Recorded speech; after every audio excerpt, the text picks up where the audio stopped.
Good morning, good evening, whatever the hell is going on right now, wherever you're at, come in, join us. For what?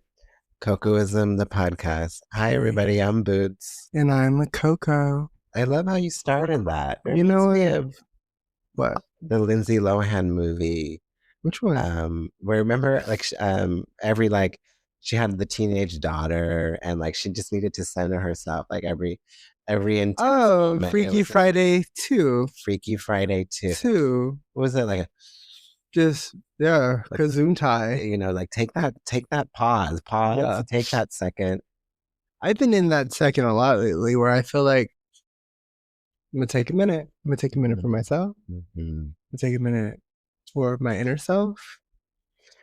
You have to these days. I mean, our teenager has been letting us have it, and there's no perfect answer. I think the perfect solution is kind of to not talk about it right now. Hey,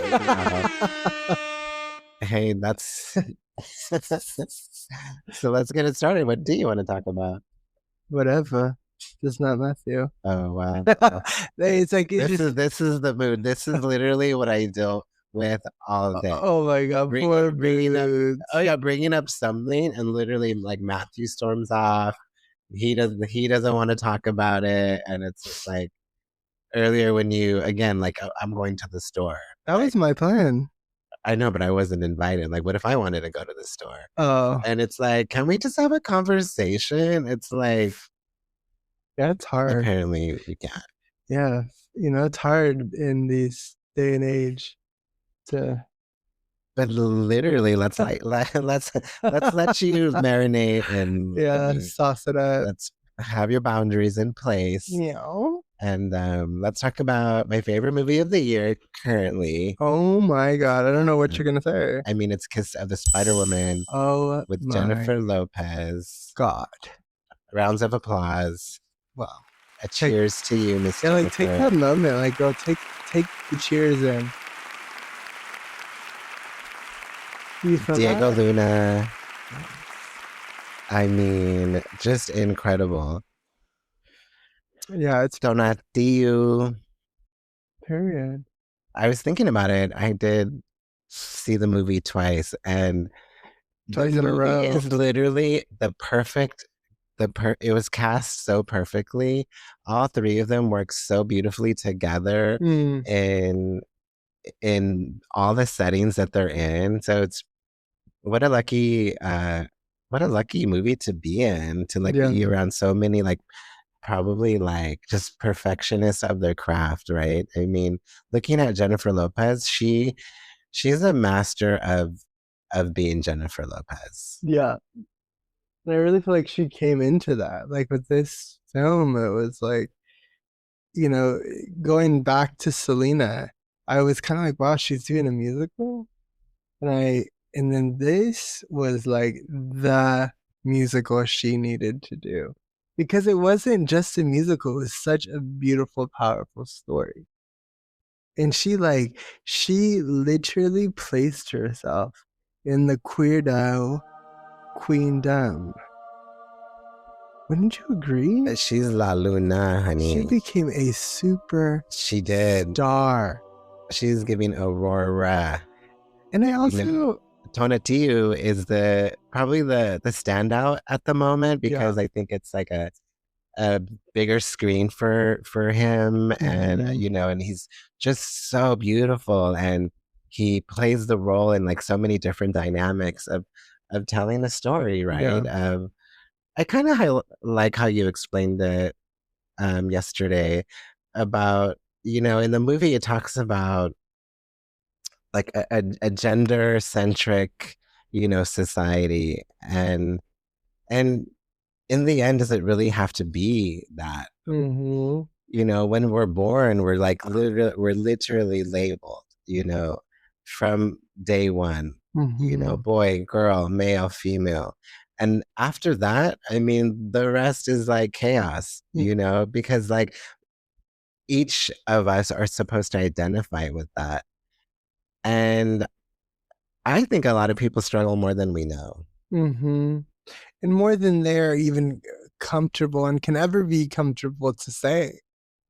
And it really shined a light on how it's love is love at the end of the day, and it like it totally surpasses like gender and these ideas of what society wants us to be or thinks that we should look like or sleep with. Or I think we have to remember that, especially in these times, is when we look inside, like really love that person and let that person out, because a lot of people I don't think ever get to that point where they can be that person, Right. you know? Right. And it was beautiful. I agree. And it was like such a story to tell, right? Because it's without labels. It's like, can we just fall in love?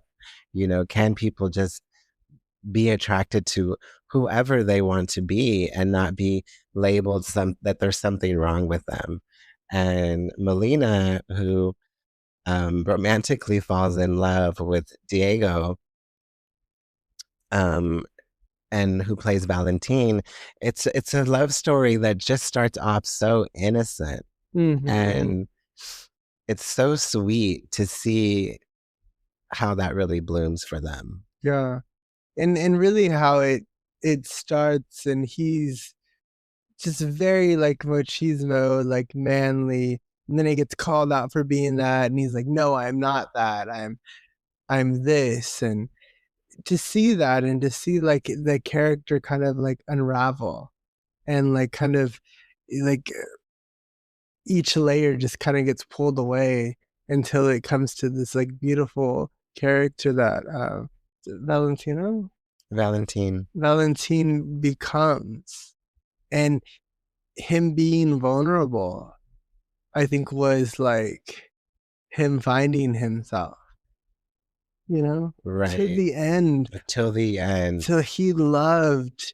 When he got out, that's who he thought about, his love. Like love is so powerful if we let ourselves truly do that, because love is not easy.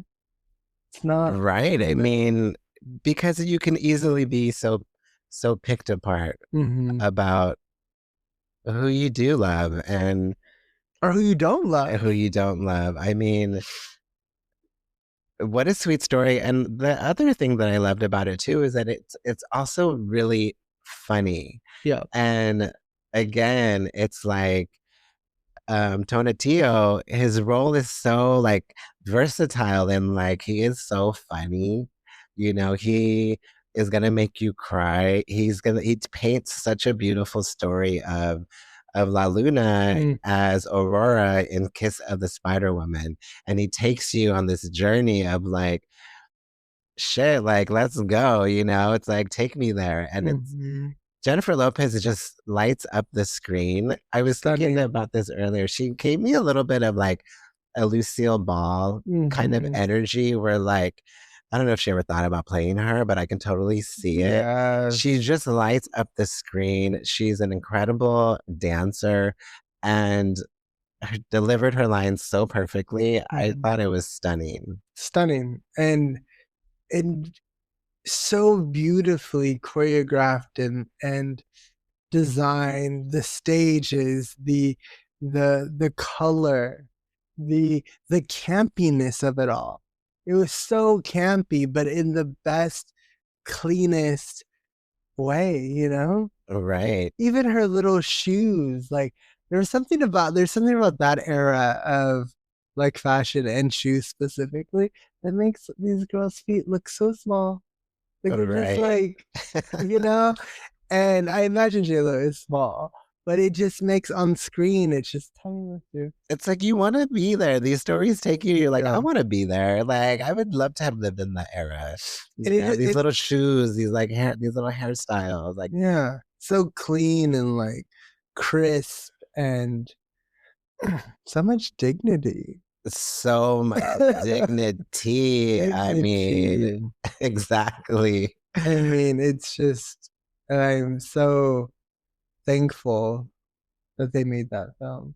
I am too, and it was really lovely to see Diego Luna back on the screen in like such a super focus of just being again like all three actors are basically like two characters in the entire movie, Yeah. you know, um and Diego Luna is the revolution, you know, in prison who is just trying to survive, you know. He's being poisoned, someone's trying to kill him, you know, and they're really just trying to get this information and he will not let it out.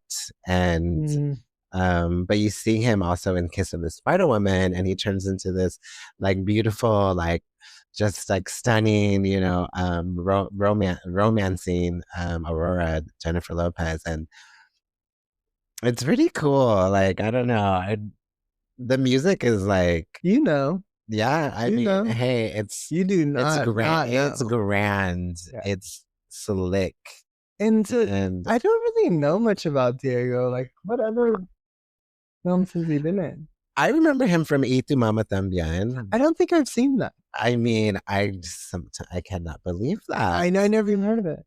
Okay, you guys, I know. I mean, put it in the comments. Sometimes I think I've seen everything, and then you realize that there's so much to see. I'm like, baby, we got some work to do. Yes, I honey. mean, Y Tu Mama También is a classic Say it again. film. Y Tu Mama También is a classic film. I will watch it with you. We will chit chat about it next week. Yeah. We'll go on a date. We should also watch the first Spider Woman I love that idea. because I listened to the album. It's really good.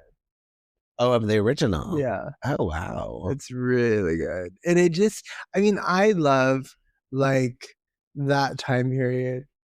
Just like that. I feel like that 20s to 50s, like all the way through the music, the style, the like, it almost seemed like everyone was like business or was white collar. Everyone was dressed.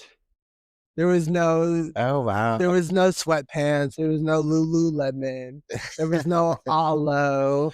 Wow. You know, no tea, all shade. That's what it is. Hey, okay, so we're gonna get back to you guys. We have some homework to do. Homework. I love it. The current soundtrack to the film is a sweet listen. I can't stop. And So you beautiful. know, cheers to the cast of Kiss of a Spider Woman. You guys killed it. We saw it twice, and I can't wait to see it again. And our son was like, "Why would you see it twice?" I'm like, "Because seeing a movie like that in the theater, there's nothing like that." And I will see it probably again because movies don't stay in the theater long, and I want to support this beautiful work of art. Hello. You know? And we are, you know, and that said, it's like I can't wait to watch it with my mom. I can't wait to watch it with Matthew and just, you know, really like share it with other people. It's really quite spectacular, but it also made me think of how we were also talking the other day about whether this has to do with like, you know, gender again, right? And the chaos and uncertainty and also like maybe harm that it can cause when something is just not accepted. And you see it in all aspects, you know, whether it's decades ago, whether it was when I was young and my, you know, my troubles, you know, as a gay man, as a gay young boy, you know, and the things that you went through. But we're currently watching Boots, the series on so good. Netflix, and we're watching it with Matthew, which is fantastic because I think it's going to be good for him to see these dynamics of, again, like labels, right? Like straight boys, how they're treating this gay boy, and they all enter the Marine Corps boot camp. And the show is about Boots is a Netflix series about a closeted gay high school senior who enlists in the U.S. Marines with his best friend in 1990 when being gay in the military was illegal. The coming of age dramedy is based on the memoir The Pink Marine and follows the protagonist Cameron Cope as he navigates boot camp and confronts his sexuality in a repressive environment. I love when you say words I've never heard. Dramedy. Dramedy, Have you heard honey. that? You know, she's I mean, that's like heard. a word that I need to put on my bio. Cause that is, I feel like, just puts me like that's it. You know, I mean, dramedy starring Dramedy. Miles Heizer. Miles Heizer, hello. Thank you for the show. Thank you for So being on good. screen. Thank you for sharing and being part of this story. Yeah, and being And vulnerable in that. yes, Because being a queer man and in that situation, it looks terrifying. Like, I was born in 1990 and I can't even imagine. I can't, like, I have this thing in my head, right? Where I feel like I have been through so much, right? But right. then you watch these things, and even this in the 1990, where it was like illegal to, or not illegal. Is it, that's not the right word, right? Is it illegal? Yeah, Yes. illegal to be gay in the Marines. Like that, even that, you're just like, wow. But there's parts of the world that are still like that. Right. And I just love that Netflix is giving us this story because it needs to be heard, and it's beautiful to watch it with Matthew, and for Matthew to enjoy that, Right. because it's like, yeah, Well, it's like sometimes we can't explain it all, yeah, or as many times as we do explain it, you know, he's not always gonna get it, right? He's not. He wasn't there, right? And he's in a different generation, you know, than us. But we have explained those things to him about all those struggles that we've had, and you know, this is gonna be an added part to like, and it's very real, you know. mm, So Miles, who plays Cameron in the show, Miles Heizer, he gets to play two characters again in this show, and it's him as mm, himself, you know, the gay boy who joins the Marine with his best friend, right? And he doesn't think he belongs. He doesn't. But he made this pact with his best friend, and his best friend's like, look, we're gonna do this together. We're gonna look out for each other. And I, you know, I got you, you got me. Let's do it. You're my best friend. And so he plays the other part of him is you see him as his himself talking to himself mhm. and being the one that really says like, hey, stand up for yourself, like, hey, you're worth it, like, hey, don't let people, you know, excuse my language, fuck with you, you know. And it's like you see him in this dual role, and it's like it's amazing. Yeah, and it shows that part of all of us that when we were young and like kind of in our own fantasies, what we were going through, or what any like queer person that's young that has their someone in their life that doesn't like accept them or believe in them or like allow them to be who they are. Like, we develop those cheerleaders, those fantasies that make us feel good and validate who we are, because sometimes we don't have the people to help us get there, so we have to do it ourselves. I love how they have that little piece, because that other part of him is like his cheerleader. It's like, yeah, do that. And it's like loud and a Yes. little bit more like in your face, and then Cameron in his own body is a little bit more like timid and scared, and kind of like Yes. lets people overtalk him and Right. like scare him, which, You know, you know, right. It's there's some really good things out there that I hope people just pay attention to it. Pay attention to it, you know.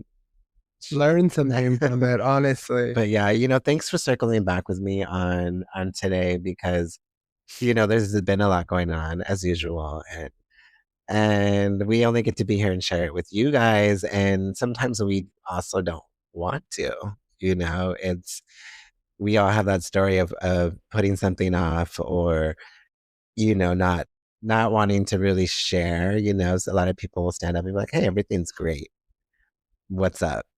And in reality, you know, like in our family therapy sessions, we'll start with like, oh my God, we're doing so great, Matthew's Mhm. doing great, and then slowly like little doors start to open.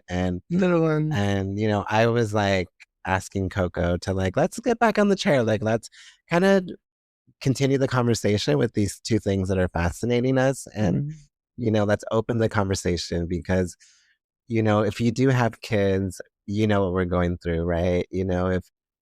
If gender has been an issue for you and you've been, harassed and really someone trying to take you down over that. I mean, you know what that feels like. And, in community, we only have each other's experiences with our own that we can relate to.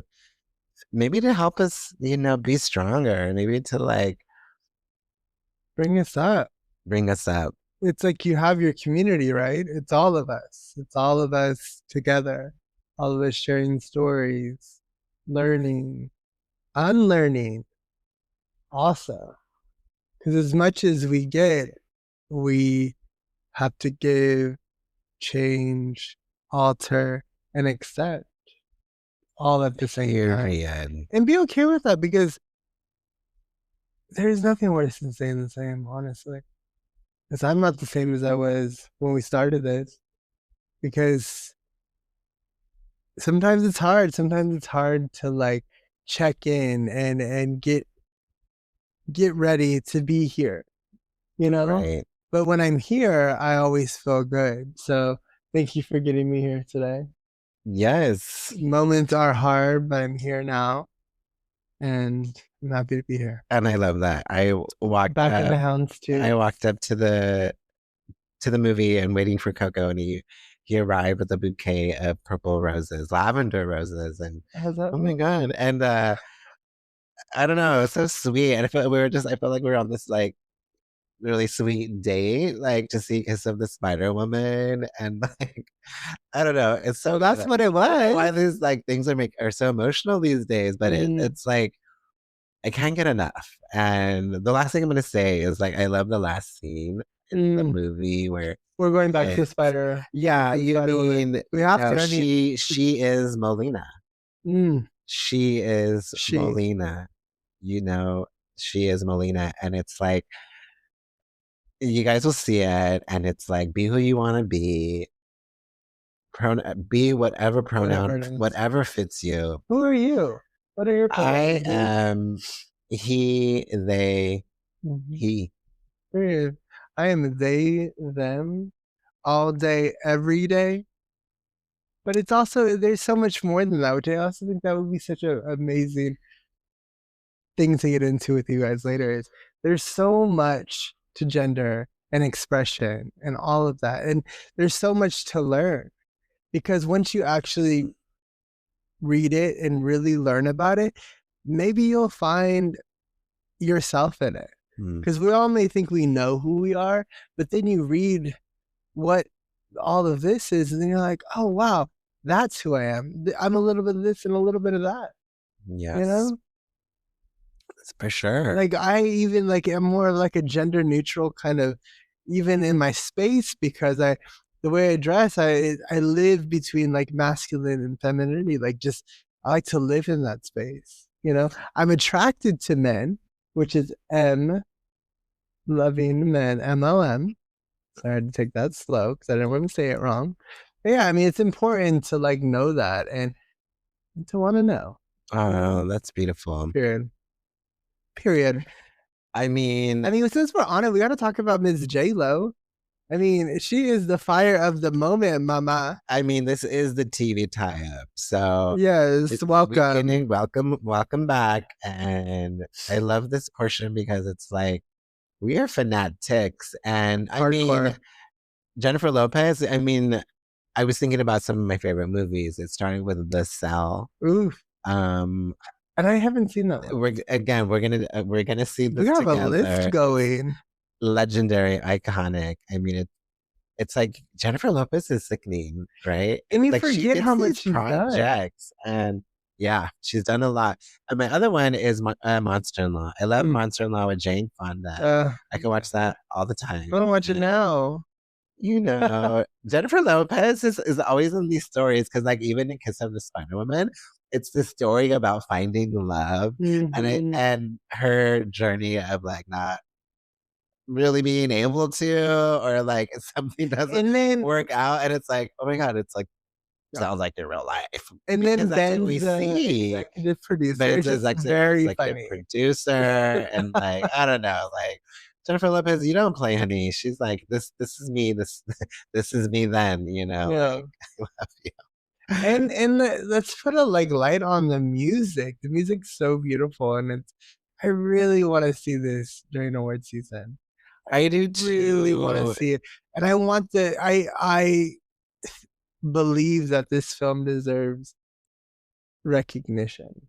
I agree, and you guys, team Kiss of the Spider Woman, can we see some live performances? Please. Please. Like, I agree. I'm dying for the Oscars. I know they're going to be on stage, and I want to see it too. Like, Yeah.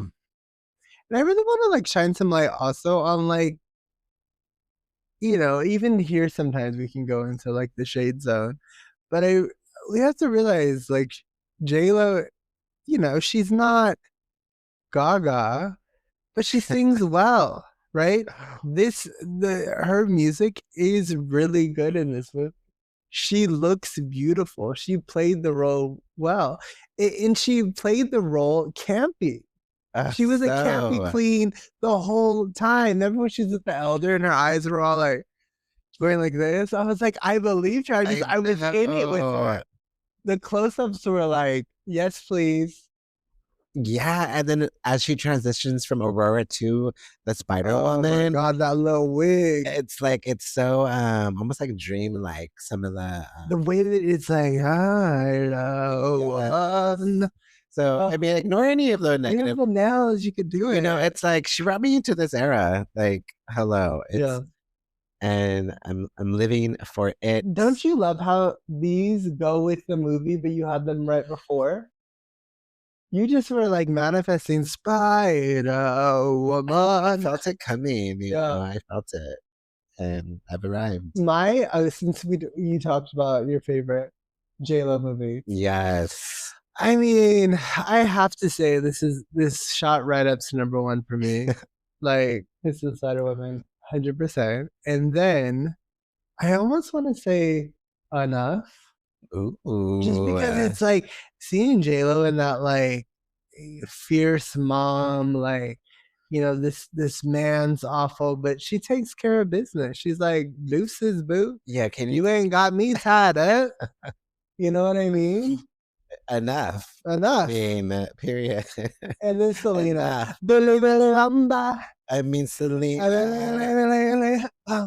Okay, I don't know if we watched that one together. We haven't, because I watched it probably 100 times. Oh, this homework is piling up. Do you know that? Okay. And I'm dying to watch. See, because like, as you will see in the Kiss of the Spider Woman, they talk about, Diego Luna talks about like, do people really sing in real life? Because he's like, I love how the movie starts because he says people hate musicals, or like I hate musicals. Yeah. Or, like, it's this distaste for like musicals, which I have said before in my life, and it's like, you just have to find it, right? It has to speak to you. And in the end, he's like, do people really sing in real life? And my husband, to the left, I'm a singer. Does he sings?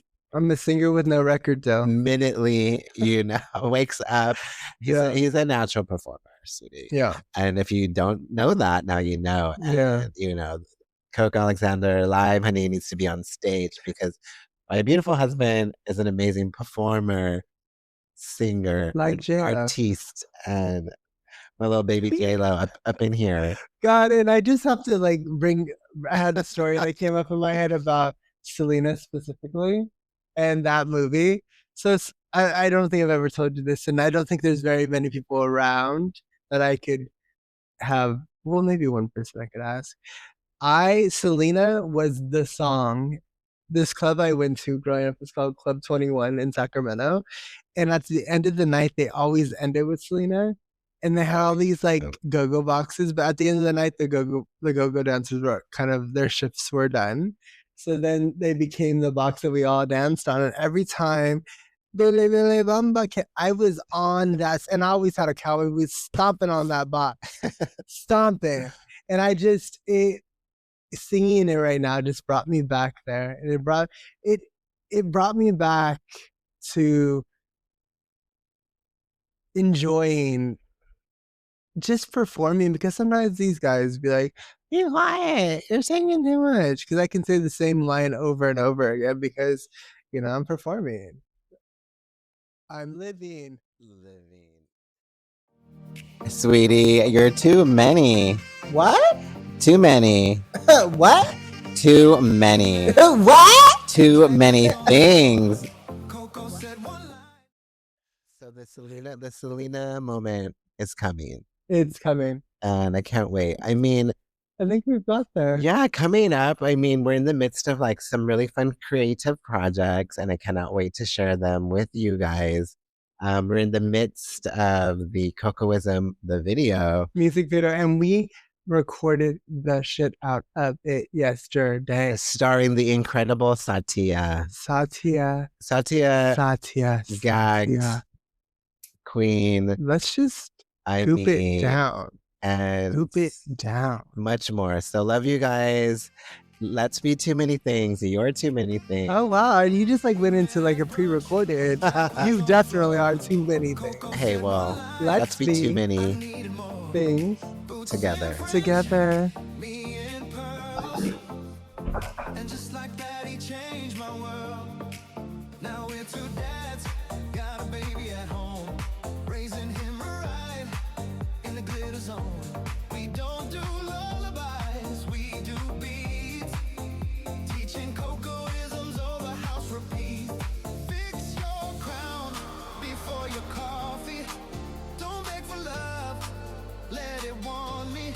Always tip a queen like you tip your fate. He's learning fast, girl, ain't it great? Cocoisms, that's the tea. Boots and cocoa, living free. One mic, one truth, no script, just vibe. Teaching the world how to feel alive.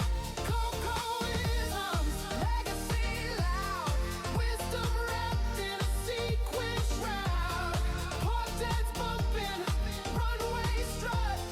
Hit play, baby, you live it up.